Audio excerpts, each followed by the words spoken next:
Hello, everybody, and welcome back to a very exciting episode that I'm so excited to dive into. I want to give you guys a really quick, I promise it's going to be quick, listen to this intro before you just skip it, of what to expect in this episode so that you're all set up. What we're doing in this episode is we're diving into astrology, which I'm really excited to talk about. And in specific, what we're using as an example is my astrology chart. Now, there's two benefits to this episode. One, you're going to get to know more about me and more about like kind of the vulnerabilities that Carolina kind of pulls out of me that I'm like, whoa, that is me. So if you want to know more about me in a way that I cannot hide from, because it's literally written in the stars, then make sure that you keep listening. And this will also, I feel, be very validating for any of you that want to know more about me in terms of my job. Because as Carolina really unpacks, and, you know, she read my birth chart before we even got on, and she said to me, and you'll hear it on the episode, like, your birth chart is so fucking spot on, and everything in there, it literally even relates to the intensity of how much I love my job and like the commitment that I have to my service and to my work. So that was really interesting, number one, and I feel like really awesome for you guys to hear about. And the second thing is that even if you are like, I've got nothing similar to Monica, I'm not a Sag, I'm not fiery, whatever it is, that's fine. Because when you listen to other people's shadows or vulnerabilities or strengths or things they need to think about and reflect on, it can, in a positive way, it can trigger you to reflect on these things yourself. So there is something for everybody in the episode, because as we're kind of pulling different components out of my chart, even if your chart is completely different to mine, the questions that Caroline is asking me and the things that we're talking about could spark so much healing, so much realization, so much validation for you that could allow you to take some pretty big steps in your life to change things, to reevaluate, to reflect, all that kind of stuff. So please enjoy this episode. I'd be making some notes, whether it's on an iNote, like whether it's on your little like notes app as you're going for a walk or whatnot. And then of course, make sure that you tag me and Carolina in the episode as you're listening to it and share with me what you loved about the episode. And maybe also I'd love to know what is so obvious in my birth chart that even you know, if you know, like especially if you don't know me personally, what is so obvious to you from my birth chart, and maybe what you didn't know or what you didn't expect to learn as well. I feel like I'm pretty open and authentic with you guys, but there were a few things that she pulled where I was like, damn, yes, this is so real for me and so true. And I know it's also real and true for a lot of you as well. So I'm going to shut up now. Enjoy the episode. Please do not forget as well to look in the description below for all the links to everything. If you're not sure of what offering is available right now of mine, what is launching, you can check it out below for all of the details. And as usual, our inbox is always open. You can send Olivia an email sharing what it is that you're wanting to work on. She'll cross-reference it with me, and then we will give you some advice on the best next steps to take so that you can heal your stuff as quickly and as sustainably as possible so that you are living your dream life ASAP. Hi, everybody. Welcome back to the podcast. Today, I have a very special newly engaged guest. Yay. All the diamonds. We love it. Carolina, do you want to introduce yourself and just let everybody know a little bit about you? Yes, of course. Thank you so much for having me. I'm so excited to be on the podcast. We did a little podcast swap, so our episode will be up on my podcast really soon. But hi, everyone. I'm Carolina. I am also known as the Carolina Lifestyle on TikTok and Instagram, and I'm a content creator that focuses on empowering women through holistic health. So basically taking a broader perspective to health and wellness that goes beyond food and beyond exercise and incorporates like your mind, your body, your soul, like everything together, and also tying in just like healing your relationship with food and improving your own self-love.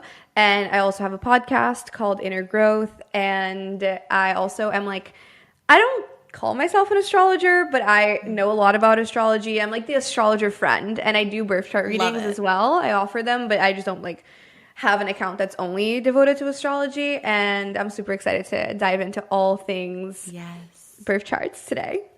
So that's our focus for today's podcast, guys. We're going to go a little bit through my birth chart, which is always fun because I've done my human design reading online, which is honestly kind of scary because I'm like, oh my God, what is everyone going to know about me now? But I feel like it helps people know more about me, but also we will throw in some general knowledge and everything so that you guys can then go and look at your own birth chart and apply it to your situation. So before we even jump in, can you share tell everybody how birth charts are legit, because I hate it when people say to me birth charts are not legit, like it's not real. And I'm like, okay, read your birth chart and tell me that isn't you, because I've had my fiancé, who is the least woo-woo person ever. We've done his birth chart and it is him to a fucking T. Like literally in it, it says that he will likely marry a Sagittarius that is from abroad. I am a Sagittarius that is Australian and he's American. I wonder what placement that was. I'll have to send it to you later, but he's a double Virgo and an Aquarius. I'm pretty sure that's right. He's a lot of Virgo in his chart. Awesome. Oh, but his north node, like the direction that you're going towards, is Sag, which is so funny because I'm a Sagittarius. Literally, I also have to say, like, when I opened your chart, I gasped. Like, I have never seen a chart that made so much sense to me. Like, I was like, it is literally you to a T. Like 100,000%. It's so good. I'm sweating. Oh my God, you're making me nervous. Okay. There's no hiding in this episode. Literally. But yeah, I can kind of dive into like what a birth chart is. Because I think a lot of people get really confused. And we were talking about this before we hopped on. But sometimes you hear like fifth house, like random things like that. And it feels really confusing and overwhelming. And astrology is like a language.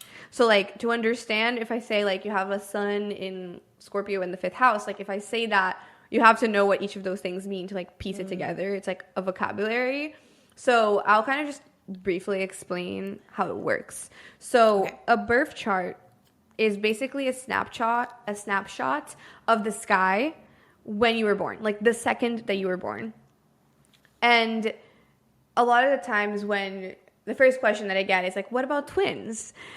Well, twins would technically have pretty much the same birth chart. Maybe by a few minutes it would be different, which could potentially change the rising sign, but wouldn't change anything else really that much. Yep. But that's where like your actual lived experience impacts the way that the birth chart comes to life, because everything has a light and a shadow, and everything can be expressed in either of those ways. So you could have an exact birth chart as someone else, but still have it manifest differently based on like your upbringing, your school experiences, the people you surround yourself with, the jobs you choose, like all of that can influence the expression. But essentially it's a snapshot of the sky. So it shows all of the planets in the sky in the moment that you were born and which signs they were in. So like, for example, today we can look at the sky and see what it's like and what vibe we're currently living through. And then if someone was born today, this is the energy that they would like embody, basically. Got it. Yep. Love that. And your rising sign is determined by the time that you were born. So if you don't know the time that you were born, you won't know the structure of your chart, because the rising sign is really important. It's what basically determines the houses. So the planets are aspects of your personality. So, for example, the sun is how you shine. Mercury is how you communicate and how you think, how you process information. Your Venus is how you kind of show up in love and in relationships, and what type of things you might want to do regarding to money, how you like giving. Mars is like how you take, or like what you attract, or the types of things you feel passionate about. Like everything, every planet represents one of those aspects of like your psychology, almost like your personality. And then the signs are like how you're going to demonstrate those things. It's like the vibe. It's like the energy. Got it. Okay. And for each of the signs, there's 4 polarities. So there's fire, earth, water, and air. And for each of those, there's 3. So like, for example, the fire signs is Sagittarius, Aries, Leo, etc. And then the last thing is the houses, which for a lot of people is like the last thing that they learn. Like once you learn the houses, you're like, okay, like this makes a lot more sense. Okay. And the houses are determined by the rising sign. So when you know someone's rising sign, that sign is going to rule the first house. And then after that, it's going to go in the same order as like all of the signs normally go in, except for you, it's going to be in a specific order. So let me just give an example. I'm an Aries rising. So my first house is Aries. Then my second house is Taurus. My third house is Gemini, then Cancer, then Leo, then Virgo. It's like the same order that it goes in the calendar year, except that's my house kind of order. So you are a Gemini rising. So Gemini is your first house, Cancer is your second house, Leo is your third house, etc. So it's still going in the same order of all the signs that you normally would have in a year, except in the houses for your chart. Got you. And the houses are like areas of our life. So, example, first house is your identity, it's your ego, it's your body, it's like how you identify in this world. The second house is your relationship to money and like your sensory experiences and self-worth. The third house is how like you talk, think, your friends, or sorry, not your friends, your siblings, your neighborhood, your local environment, etc. So I can definitely go into the houses if we want to kind of dive into that even more. But basically, that's kind of the context. So let's say you have your sun in the second house. You're going to shine in things that are related to that house. So you're maybe going to feel most like yourself when you're talking about things that involve the five senses, or when you're talking about money, or when you're feeling empowered in your relationship to money, or when you work on your sense of self-worth, etc. So that's like the context for how that personality trait is even more present in your life. This is a whole other language. Yeah. So that's kind of like oh my God, the overview. Okay, amazing. So before we even jump into mine, what is the best website for someone to go to get their birth chart? So I use a site called astro.com. It's free. So you can just go to astro.com and click extended birth chart selection. And then when you click that, then you can kind of like just put your information. So like your name, when you were born, like the day, time, and the location. And then it'll show you your chart. But it's going to show you your chart as like basically this pie with like symbols and icons. Like it's going to be a little bit more like a real snapshot of the sky, like of your chart. And then in the bottom, you're able to see like the sun place, like all the names. So like sun in Sag, Mercury in Capricorn, et cetera, et cetera. But this is more like the technical one that I use. There's also a bunch of different apps that you can use that will give you maybe more of a description already of each of those placements. My favorite ones are Sanctuary, Chani, so that's Chani. And then also I really like The Pattern. The Pattern's my favorite. Oh, yep. Okay, and then last question before we dive in. What do you feel like is the benefit? Because I've had like my human design chart read, right? And I'm a big I love human design as well. I think it's really fascinating. And I think that it can really help you to learn a lot about yourself and really just, it's like self-validation to continue doing what you're doing that feels in alignment for you. Like I have never felt so validated in my life when I got my human design chart read, because I was like, oh my God, like how I feel, how I move, how I make decisions, that is right. Like it's not wrong for me, it's right for me. So what do you feel like is the benefit of getting your birth chart read? Like properly. I feel very similar. Not just reading it off the website. I feel very similarly to that kind of expression that you just shared. It's like I use astrology to understand myself, to understand other people as well, to like have more self-compassion and more compassion for other people, because the more that I've learned about my parents' charts, my other family members' charts, my fiance's charts, his family's, like friends, the more that I like, because I always ask like every single friend of mine, I'm like, what time were you born? And I have it all in my like can I be friends with you? And then I'll be hanging out with someone. I'll be like, oh, like that's how they're demonstrating their like Leo Mercury, or oh, maybe we see these things differently because we have opposite rising signs. Like I'll just understand people, and instead of trying to change them and wish they were more like me, I'm able to understand like, no, that's just like how they came into this life, and like those are the things they have to learn, and these are the things I have to learn. So I don't really, I mean, I am attuned to it, but I don't really use astrology as much in the sense of like, oh my God, like Venus is doing this right now, and like you should. I couldn't do that. That'd be way too exhausting.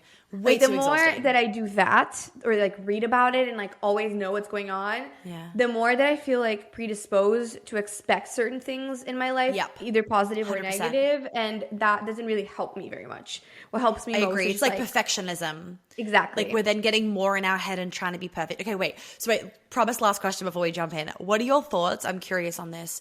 Of like certain signs are good together, certain signs are bad together. Because why I say this is, I mean, it depends what you read, right? But for example, I used to be like, I hate Aquariuses, like as romantically. I could never be with an Aquarius, blah, blah, blah. And my fiance is an Aquarius. And I remember telling him, I was like, I can't date you. Like you're an Aquarius.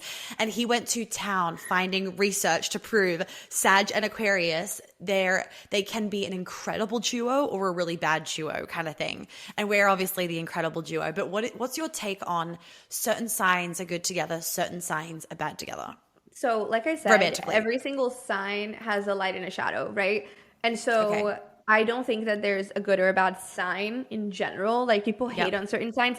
I don't do that because I know that every single sign can have a negative expression and also a really amazing expression. But when it comes to compatibility specifically, like how you're going to mesh with another sign romantically, there's so much that goes into it. Like there's a type of chart that you can look at called synastry, and like that chart's going to tell you how like your charts mesh together. So it's not just sun signs. Like it's not just like, oh, Taurus goes well with Cancer or goes really bad with like XYZ, because typical like sites, they'll be like, oh yeah, all the fire signs mesh well with fire signs and air signs, all the water signs mesh well with earth signs, and that's like a really broad generalization. So I'll give an example. I'm a Taurus and my fiance is a Gemini. Most people would be like, they're neighboring signs, like one comes right after the other, they're in opposite like polarities, like doesn't work. But I have a Gemini Venus, which represents like how I show up in love and like what I like in love. And also he has a Cancer Venus and I have a Cancer Moon.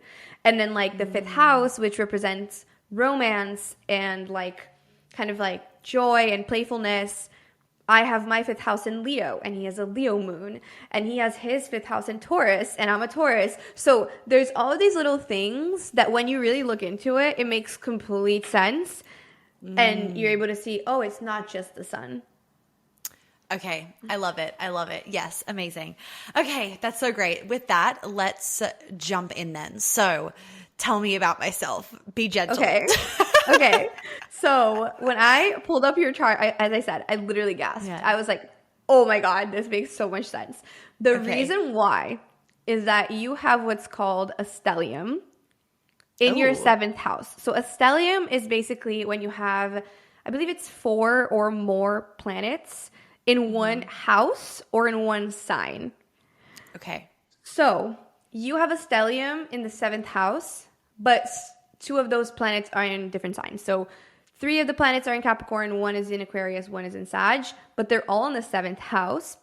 And so these planets are Moon, Mercury, Jupiter, Uranus, and Neptune. Now, the 7th house, what it represents is romantic relationships, partnership, and like committing to someone else. And it's ruled traditionally by Libra. So it's literally all about relationships. And that's your focus. That's what you talk about. That's crazy. That's crazy. When I saw that, I was like, wow. This has never made more sense to me.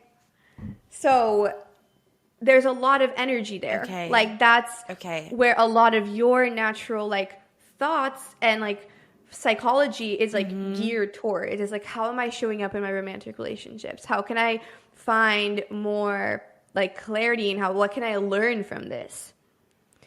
So a lot of energy, like literally 5 out of 5, 6, 7, 8, 9, 10, 11, like 5, literally 50% of your chart's energy of the main planets are all right there.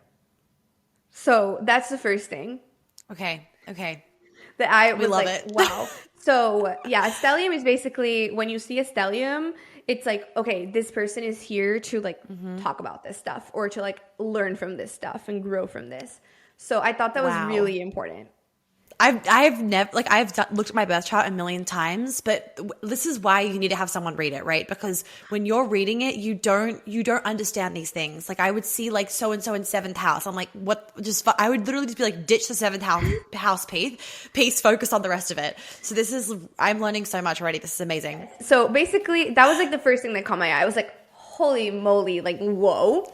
So we can dive into like those planets a little bit more, but I want to backtrack a little bit. So your sun, or let's start with your rising. So you have rising in Gemini. Again, made so much sense to me because Gemini is all about sharing, learning, communicating, and like being okay with just like being really curious. The opposite of that is Sagittarius, which is where you have your sun, right? So you have the duality of both because you have a part of you, like kind of how you approach things, how you like go into the world is like, let's be curious, let's learn, let's ask a bunch of questions. Like, I want to learn from a bunch of different people and be exposed to all these different perspectives and almost be like, I don't know anything, like learner's mindset. Like, I just want to learn as much as I can. And I want to learn from like having really cool conversations. Like, just shooting the shit with like a bunch of different people. That's like the Gemini energy. But Friends, if you don't already know this, I have a bunch of audio tracks that you can buy on my website, and there's ones like plenty of food reprogramming tracks, which is amazing, especially if you have some sort of binge eating issue. The plenty of food is going to be really helpful because it's going to help with the trauma response of why you're going into overeating, which is a whole other topic of conversation. But I also have amazing manifestation audios. They are so fucking good.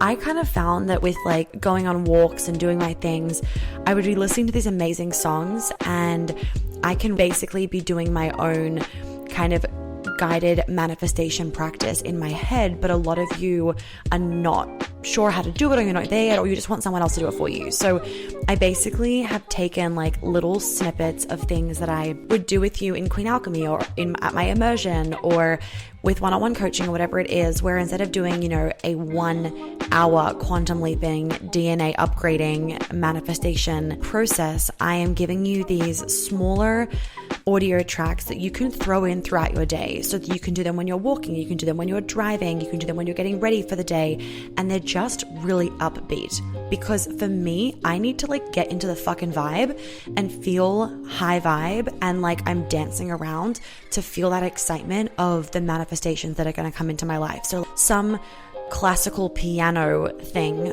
with manifestation mantras, like they're just not cutting it for me, if that makes sense. I like to feel really activated in my body. So these are going to help you manifest the things that you want, because writing down your manifestations is fantastic, but actually feeling them is really where the magic is at, because manifestation is a somatic experience. So you have to feel it in your body in order for it to come to you. So if you don't already have my manifestation tracks, I'm going to put the link below and you can check them all out. I've got journaling ones so that you feel high vibe when you're journaling, because that's really important. I've got walking ones, I've got getting ready for the day ones, and then I'm also going to be releasing really shortly, or they might already be out by now, ones for driving, another one for walking, and I'm just going to really keep going because they're fun. I love making them and I love using them. So all the details for that is below. Let's jump back into the episode. But it's also, the Gemini energy is also like, I want to have fun. Like, I want to be like in this like freedom almost to be all these different versions of myself and like explore all these different things at the same time, which I saw a post you made recently. And you were like, I don't know if you were talking about yourself or you were talking about the people you wanted to watch the video, which was like embracing being very multidimensional.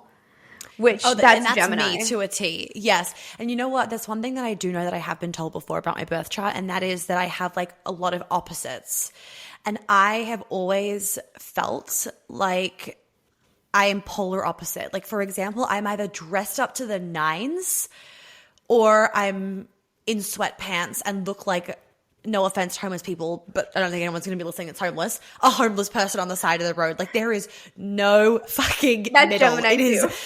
It is literally, sometimes my fiance is like, could you just be normal for a second? I'm either like fucking disgusting or I'm fully dressed up.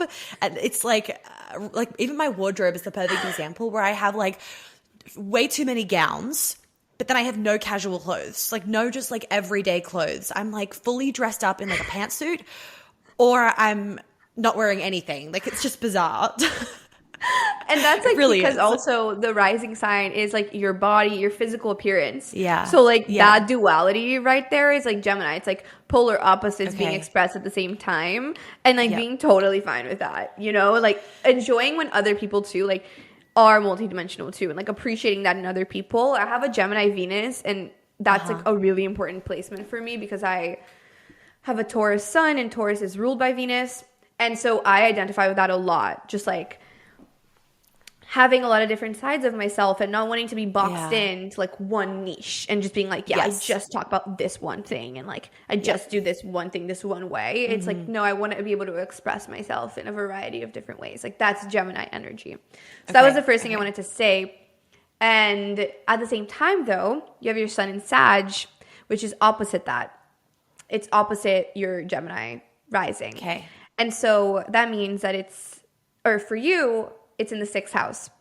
And the 6th house is all about service. So like helping other people. And I think that's like, you coach people. Like that's, again, a super obvious I like devote my life. Yeah.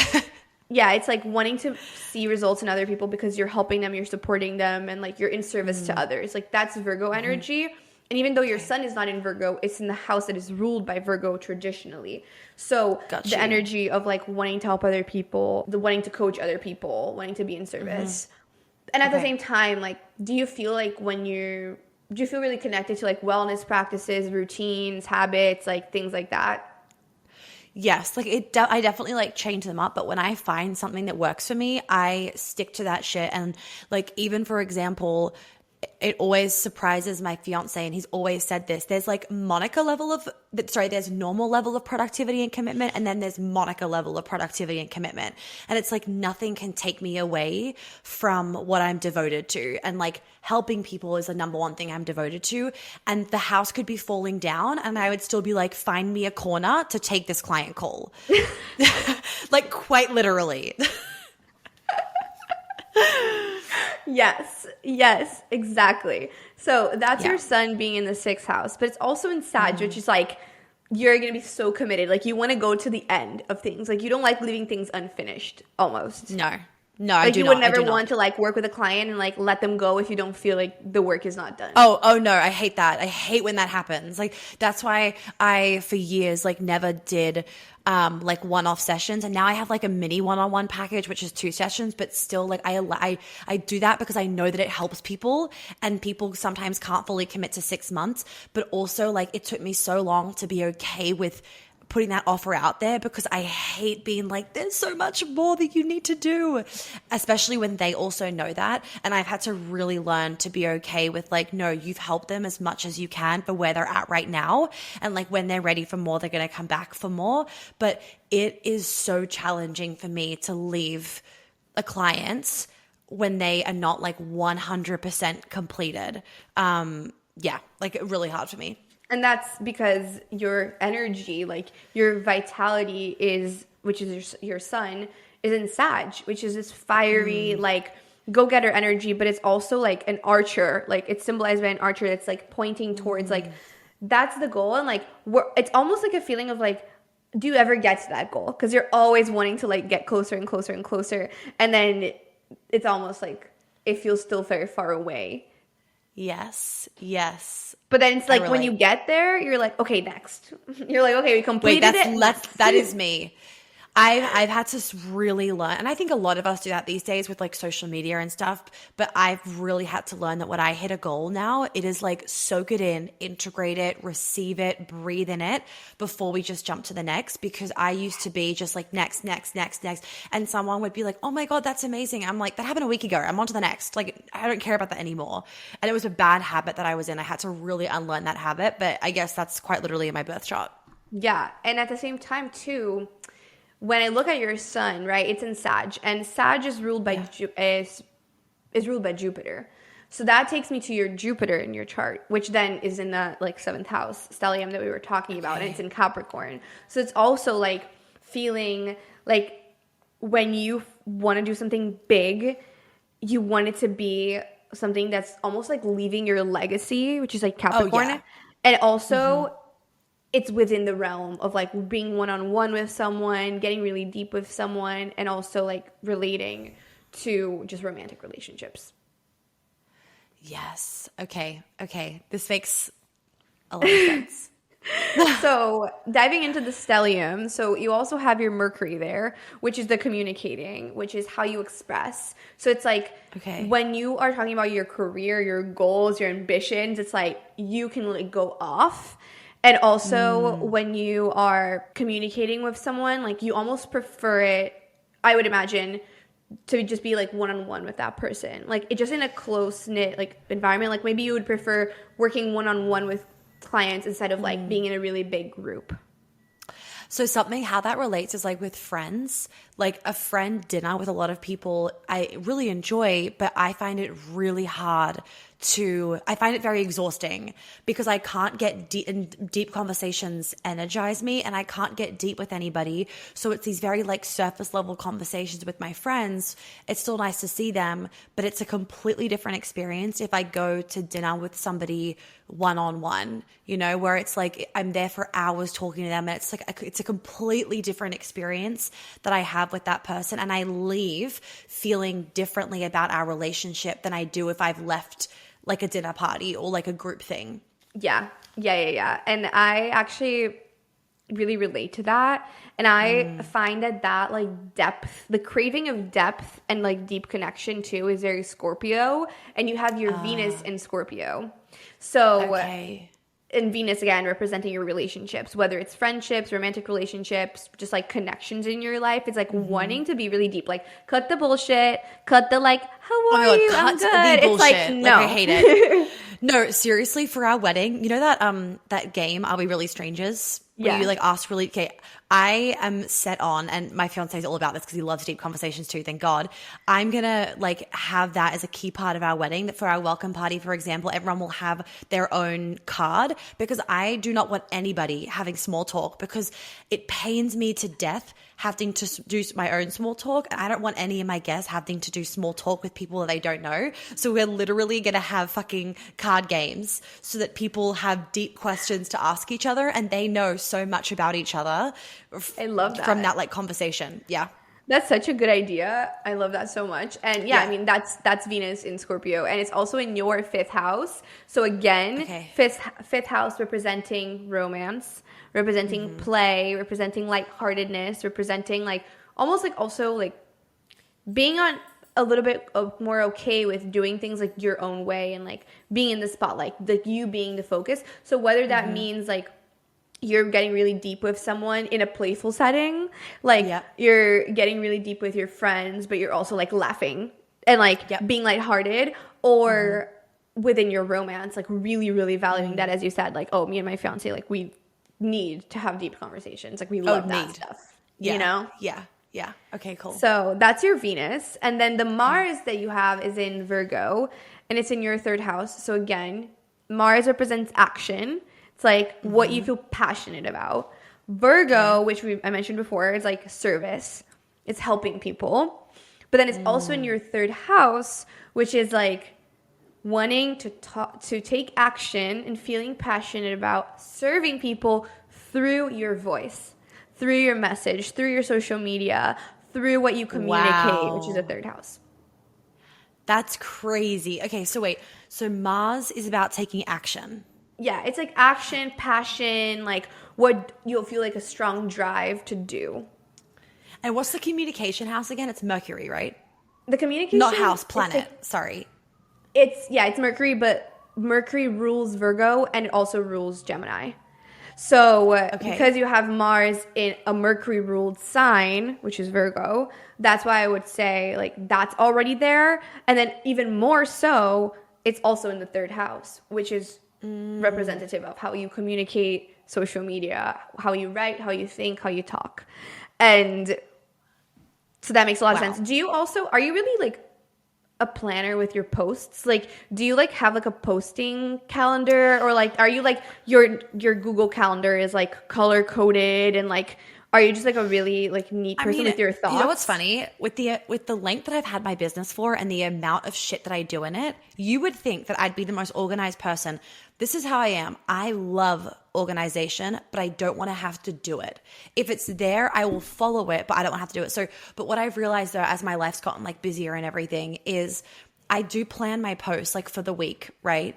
And the more ahead I am with my planning, the better that I feel. So for example, with like my emails, like marketing emails, I'm like right now, I think 4 months ahead. I'm writing July emails and that makes me feel so good. I love everything being planned out.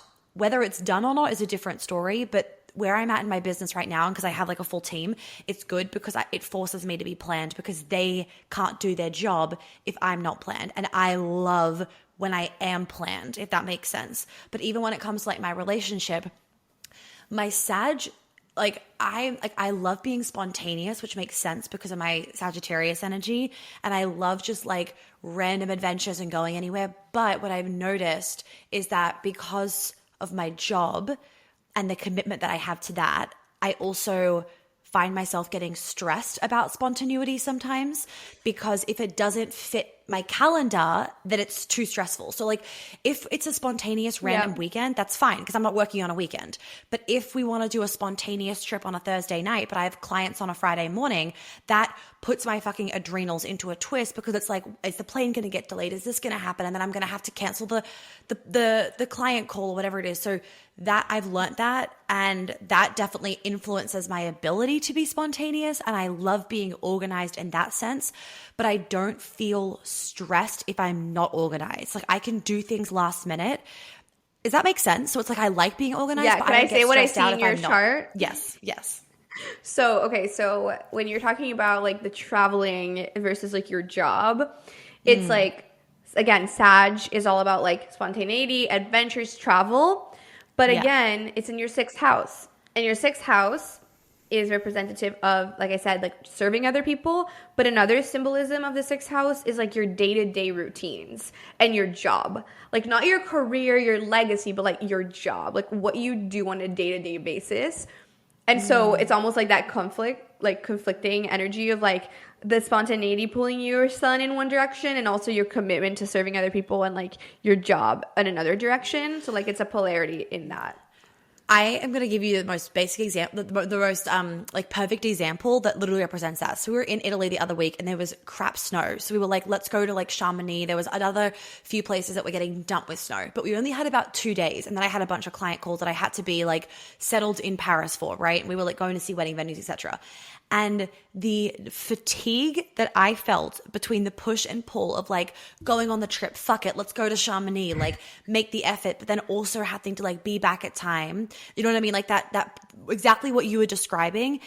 I could not decide. We ended up like not doing anything, which was great, but I could not decide. Like it will put me in a fucking twist when I have to decide between my job and fun. I cannot decide is the issue. And like now I'm really grateful that I have a very decisive partner because he knows me well enough that he'll make the decision that he knows is actually best for me, and it'll always be the right decision.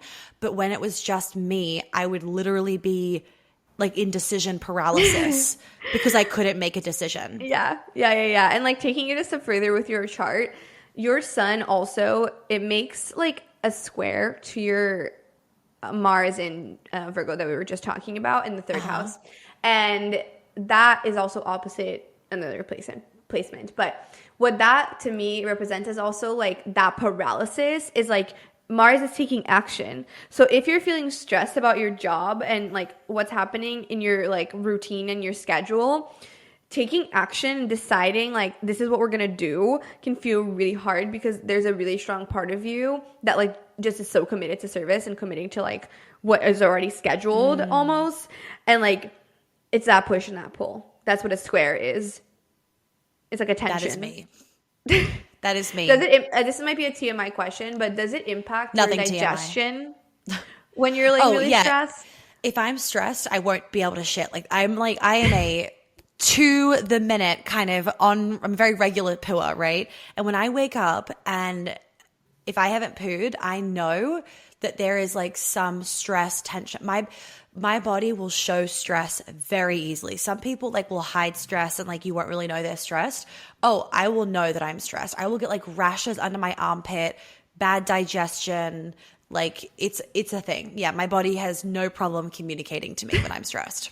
Yeah. And that's because, again, your sun is in the house ruled by Virgo, and then you also have your Mars in Virgo. So it's like Virgo represents the intestines. Like it represents our gut. So a lot of the times when people have some placement that's strong in the sixth house, I always like wonder what their relationship with digestion is, especially from what we were just talking about regarding that push and that pull and that like stressor. Yep.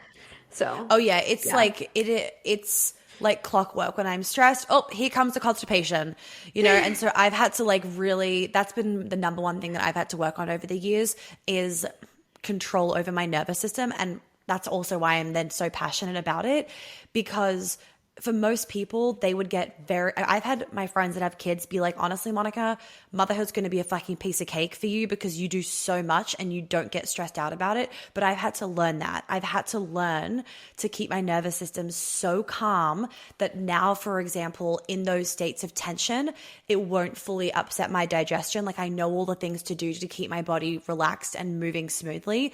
But it used to like throw me off when I would be in those stressful moments. Like I swear to God, it would take years off my life, and now it's fine. But I know that I'm not the only person with that. Friends, I'm quickly interrupting the episode for some vital information. So if you are a female business owner and you don't want to burn yourself out, you don't want to have to hustle to achieve success, and you want to be able to feel like you can truly embody feminine leadership, then you need to join the Feminine CEO.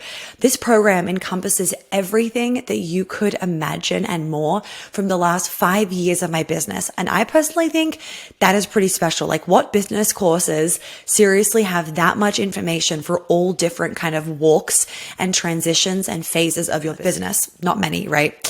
It is suitable for everyone, and it will take your business from just being okay to being a well-oiled machine. The best bit is that I am currently updating the videos, which will mean that by about September, if not earlier, of 2023 this year, you will have a whole new library of chic, beautiful, and of course, very entertaining modules for you to step your business up to a whole new level so that you really have that masculine structure with the beautiful feminine flow, because I am a genius and gun at it. And without that masculine structure, you cannot have the feminine flow. And as you guys know, when I'm saying masculine structure in your business, I'm not saying all these hectic strategies and email funnels or anything like that.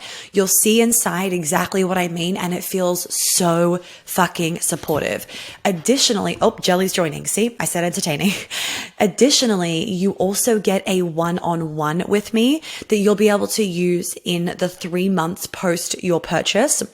And you will also be getting a Loom video from me, which is like a screen video recording where I will give your social media and your website a bit of an audit so that that can also be elevated too.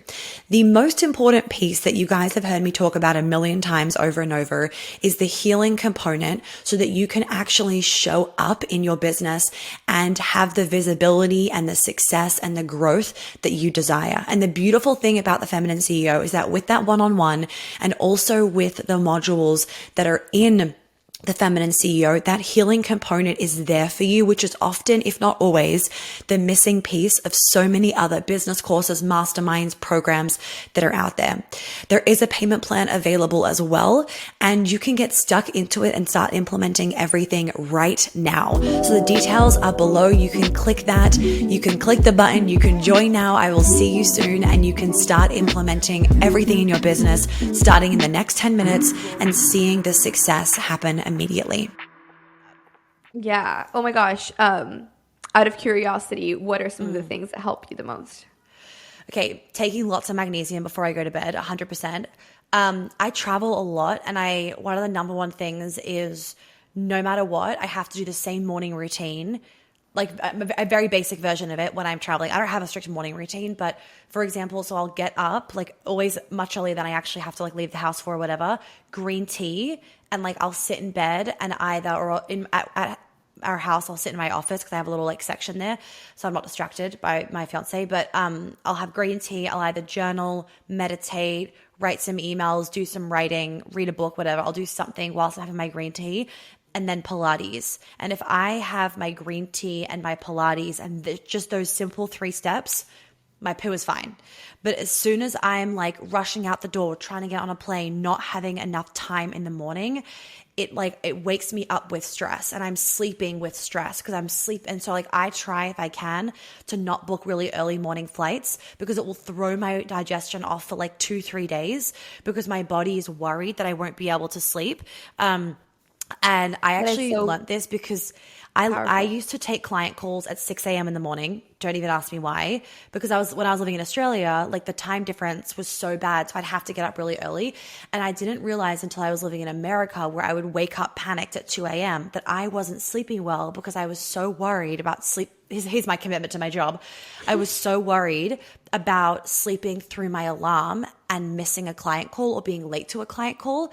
So yeah, the morning routine is really important for me. I love ginger shots. I make ginger shots all the time. I feel like that really helps. Also, like I don't eat any gluten. I don't eat any dairy. I don't eat any vegetable oils, like super low inflammatory diet. But besides even the food stuff, the number one thing for me has been, feeling like I have control over my body's response and reaction to things. Especially being a double fire, I've always identified with being a very reactive person, very hot-headed, like very, very fiery. And it was to my detriment because it really was just like a trauma response. I never knew how to control my reactions to things. So I would get so fired up and then I'd be like pooped for the rest of the day. I would wipe myself out from the stress of something.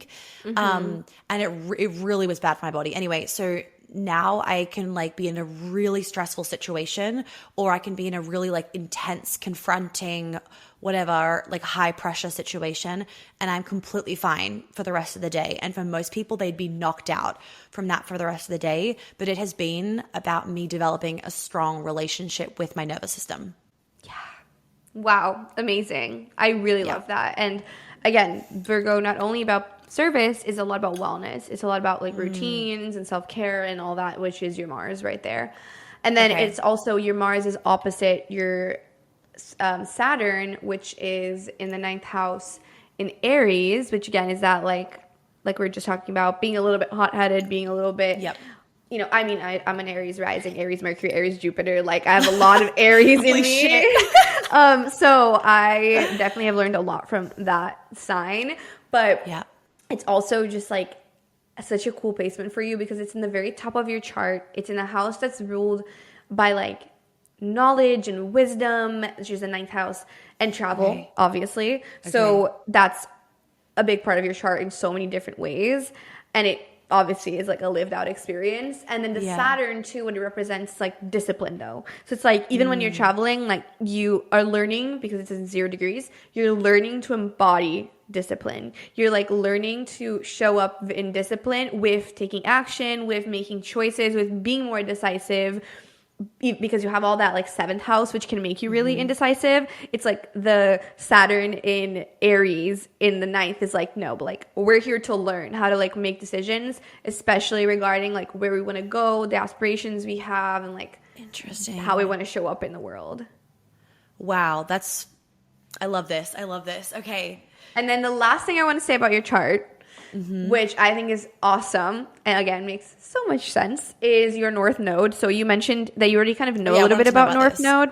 Yeah. But the North Node, what it represents in our chart is where we're supposed to go, right? Our South Node, which is opposite that, is like where we've been. It's like what we're already familiar with, like our comfort zone. And then our North Node is what we're not so comfortable with, and what we're here to learn, to embody, to grow from, that feels a little bit uncomfortable. So the first element of your North Node placement is that the North Node is in Libra, the South Node is in Aries.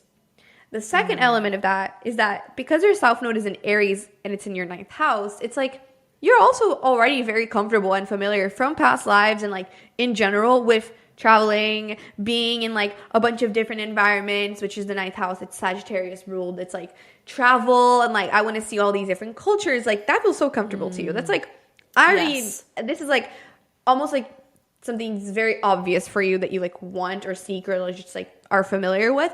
What you're not so familiar with is the third house energy, which is like, let me be in my like neighborhood. Like let me make friends in like my nearby environment. Like let me just like be home and like be okay with having this like coffee shop in my Oh like my in my like that's the uncomfortable. I don't even know what to say.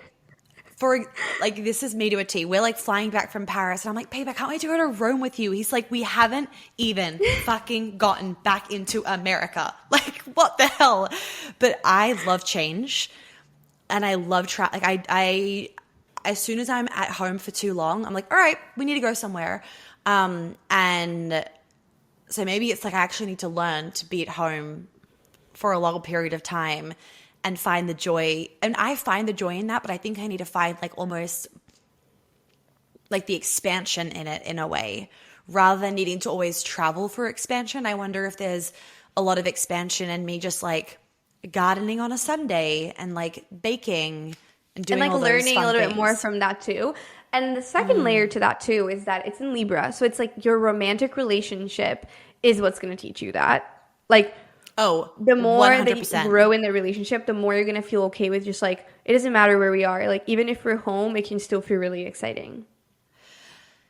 I would be so fascinated to know all about my fiance's chart, because he is like a home, like he loves to travel and he loves change as well, but he can be a homebody.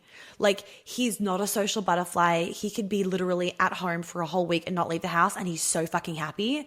Whereas for me, like, you know, I lived in New York. I was out 5 nights a week, seeing everybody, always throwing parties. Whereas I'm more of like, I like to be social. And so it's almost like he's teaching me what my North Node needs. Yes, exactly. Because it's in Libra, and Libra is your romantic relationship. So that's one thing. And then the last layer to it is that it's also in your third house, which I said is like the neighborhood, like local environment. But what the third house also represents, which we already talked about, is how you express and how you communicate. So it's like you're also here to expand and to grow from how you show up on social media, from sharing ideas. And maybe the more that you also like curate your office and curate your home space and like also feel settled where you are in your like local environment, the more it's going to flow.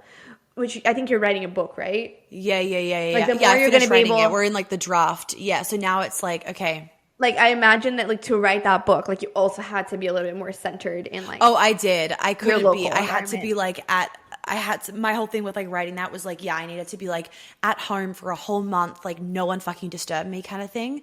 I'm like very Exactly. sensitive to my environments, but wow. Especially this for your makes- words to flow out, which is the third house. Yes.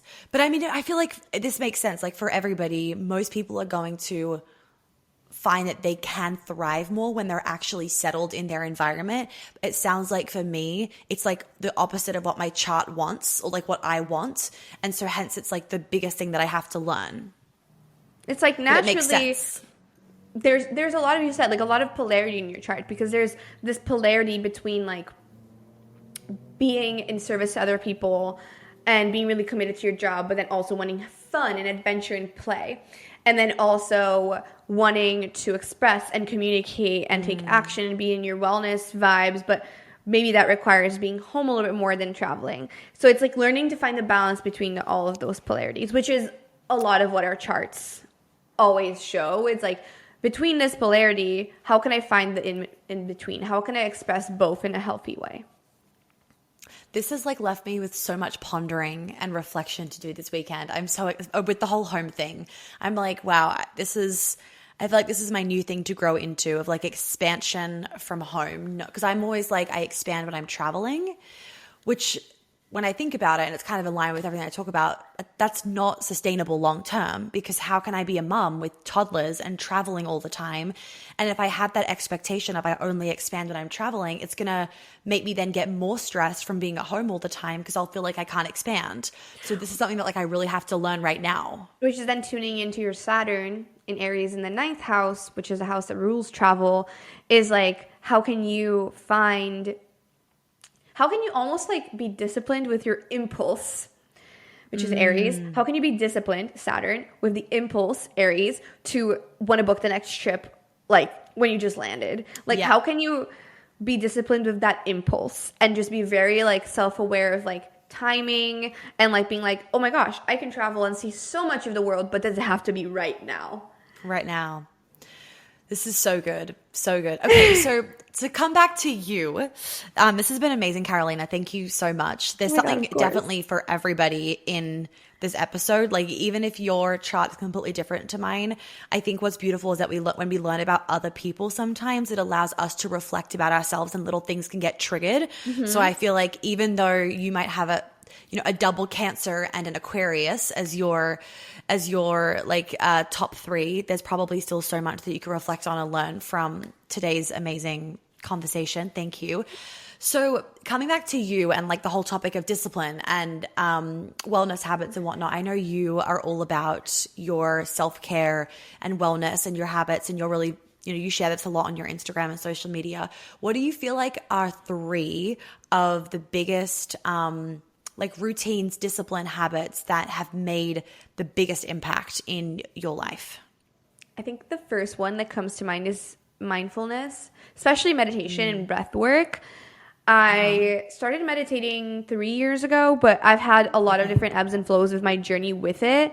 But I have found that like when I'm really consistent with it and when I show up for it, no matter what, I feel so much more grounded and like I'm able to handle challenges so much better, like the nervous system regulation again. And so I always recommend the app Open because they have a lot of really cool like breath work and meditation audios that you can do, and they play like kind of cool music. It's not like the traditional like typical meditation music in the back. So especially with breath work, I've gotten really into breath work because of this app. So that's one thing. Also movement. I have had a toxic relationship with exercise in the past, like many, many years ago, which was very tied to having like a distorted relationship with my body and with food and all of that. But I have realized that exercise to me is like, it's the endorphins, it's the like feeling of like a release, it's the processing of stagnant energy, it's like the mental element for me that is so special. And that's why being consistent with movement to me as well is such a game changer.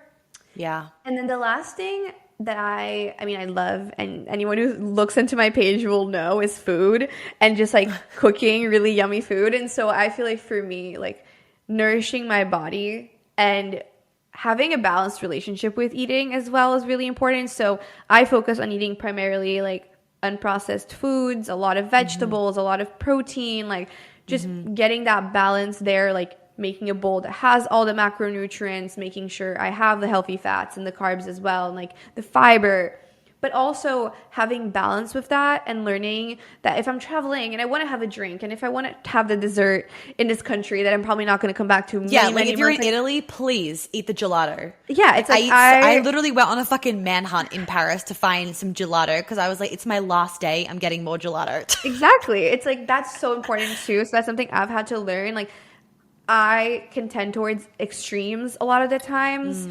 And so something I've had to really, really learn in my own journey is finding that healthy balance and letting go of that like restriction. So I was just in Lisbon and in Spain. I was like, yeah, I'm going to have the like Portuguese custard tarts. Like, yeah, I'm going to have the wine, I'm here and I'm on vacation. So learning to find that for myself has been really game changing.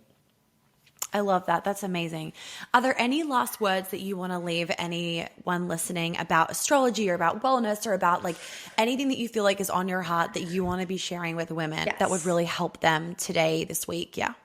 I feel like the most important thing that I want to share is the more, and it kind of ties to the episode, the more you get to know yourself and understand yourself and understand your light and your shadow, like the parts of you that aren't, perfect, as well as like your really amazing qualities that like only you have and only you express in the way that you do. Like the more you fall in love with that and the more you learn about it, whether it's through astrology, journaling, inner work, human design, whatever tool you choose, the more you do that, the more you're going to grow and the more you're going to find strength in your relationship to yourself, and the more connected to yourself and what you want you're going to feel. Because it's really easy to look around at what everyone else is doing and what works for that person, and oh, that person posted in this way, like let me go copy that, or like oh, this person is doing this in their relationship, like let me go like do that in mine, or expect that from mine. It's really important for us to stop looking around so much at what everyone else is doing. We can get inspired, and maybe again, as you said, it's going to mirror back to us things we want to work on or learn more about or work or just like deepen our relationship with. But ultimately going within, which is why my podcast is called Inner Growth, going within and really understanding and diving into your relationship with who you are, how you show up, being really self-accountable and responsible to yourself. That's what's going to give you the true change that you're probably wanting in life. Amen. We need to stop trying to be like everybody else and just focus on being our best selves, and what works for us doesn't need to work for somebody else. What works for somebody else does not need to work for us. I always think like if you're trying to be like somebody else, it might give you like massive growth on a graph overnight, but then you're going to come plummeting down and be burnt out for 3 weeks. And that's not going to get you where you want to go as quickly than if you were slow and sustainable in a way that actually suits your body. I am all for sustainability, especially when we see online like people that just like, you know, these like successes overnight, like this bullshit that we're told or we're led to believe. And I'm like, if you had success overnight, amazing, so happy for you. And having slow, sustainable success most of the time actually leads to more success and more like ease with the success, which to me, especially being a woman, like our nervous systems need the ease. We don't need like the ups and downs, the highs and lows, that stress. We're not made for that. Exactly. It's so important to find habits that we can keep up with, because we are fed, as you said, this narrative of overnight success, do this, and like you're gonna have a flat tummy in like 2 weeks or whatever it is. It's like Yeah. What can you do every day that you're actually gonna enjoy, that you're actually gonna look forward to, that's gonna be easy to implement into your life so that you can actually do it over time? Because the times that I've worked with clients, a pattern over and over that I kept seeing is this perfectionistic mindset, is this 0 to 100 tendencies of I have to do everything perfect, I have to be loved, and like I have to showcase this perfect version of me. Or if I fuck up, like if I do one thing wrong, I'm failing and I'm dropping it and whatever. Why did I even try? Yeah. And that's not like that's not sustainable. Like that's not embodying like a sustainable like lifestyle and wellness mindset. So finding the little things is where it's at. It's always like that phrase of like what exercise should I do? The exercise that you do. Like that's the best exercise to do. Or like how often, like what meditation should I do? The meditation that you will do. Like that is then the best, because you're actually going to do it and it's going to stick rather than it sticking for 3 days. Exactly. You know those books that like there's like, and you have to remember that a lot of these like ridiculous strict habits, they're made by men for men.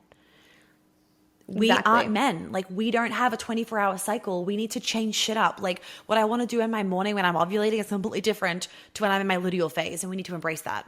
Exactly. And sometimes those changes are going to be like one day you're feeling one way, the next day you're feeling completely different because you just changed parts in your cycle. Your hormones dipped, your hormones went up. Like it's really important to be in tune with those changes and find the things that like you can be consistent with, but also being flexible within that. Like, yes, maybe, you know, you want to be consistent with exercise, but do you have to do the same workout every day? No, just do the ones that you feel called to do in that day, and the ones that you will do at the end of the day, like you said.